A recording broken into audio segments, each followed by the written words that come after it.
When people hear too big to fail, they think 2008. Bank bailouts, mortgage collapse, Wall Street panic. But the idea is older than modern banks. Much older. You're watching Hidden Money History, where the past leaves receipts. Here's the truth. Too big to fail isn't a rule. It's a threat. It means if we go down, we take the system with us. So leaders don't rescue the institution. They rescue the consequences. And history has been doing this for centuries. Go back to Renaissance Italy. Florence became a financial machine. Banking dynasties didn't just hold money, they moved money for kings and popes. They funded wars, they controlled trade credit, they became the plumbing of the economy. And once your economy runs through one set of pipes, those pipes become untouchable. Then the pipe breaks. In the 1300s, major Florentine banks collapsed after powerful borrowers defaulted, and depositors were ruined. Trade froze. And the lesson was brutal. Size didn't equal safety. It only meant the crash would spread farther. So governments learned a new instinct. Don't let the pipes shatter in public. Fast forward to England. By the late 1600s, the state needed permanent war financing. So it built a new machine, a central bank tied to government debt. Once that system matured, it became essential. Not morally, operationally.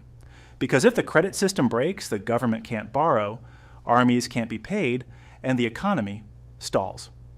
So, too big to fail becomes the quiet deal. We will protect the system because the system is now the state's lifeline. Now jump to the modern era. In 2008, the logic wasn't new. It was medieval, dressed in spreadsheets. Banks had become the pipes again. Credit cards, mortgages, payroll, trade finance, savings, pensions.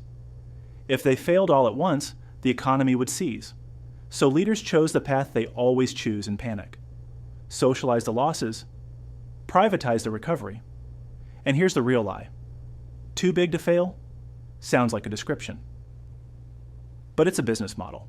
If a firm believes it will be rescued, it takes bigger risks because profits are theirs and disaster gets shared. That's the moral hazard nobody sells in the press conference. So what's the alternative? If something is truly system critical, treat it like a public utility. Tight rules, limited gambling, real consequences. Or admit the truth. You're not protecting the economy. You're protecting the institutions closest to the money spigot. So here's my question for you. When the next crisis hits, who do you think gets rescued first? Workers or the pipes? Write your answer in the comments. Subscribe to Hidden Money History, because history doesn't repeat, but it does leave patterns. Now let's go one layer deeper. Why does this lie survive every generation? Because too big to fail is really about leverage. When an institution becomes the middleman for everything, payments, lending, markets, government funding, it gains hostage power. It can say, let me collapse, and watch what happens to everyone else. That's why the rescue decision is always framed as pragmatic, not fair, not ethical. Pragmatic. And it's why the public feels the same betrayal every time. Ordinary people face discipline, while giants get cushions. But here's the historical pattern most people miss. Every era creates its own essential financial class. Medieval and Renaissance, merchant bankers, financing rulers. Early modern empires, bond markets, funding war states.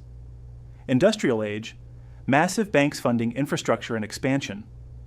Modern era, global megabanks and shadow banking funding everything. Different costumes, same leverage. And the punchline is always the same. When the system is calm, everyone praises free markets.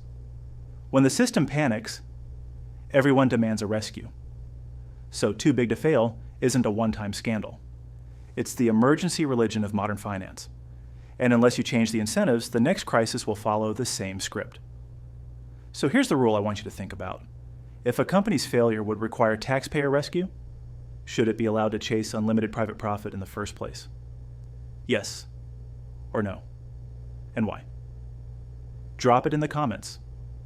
Subscribe to Hidden Money History, because the past doesn't just warn, it invoices.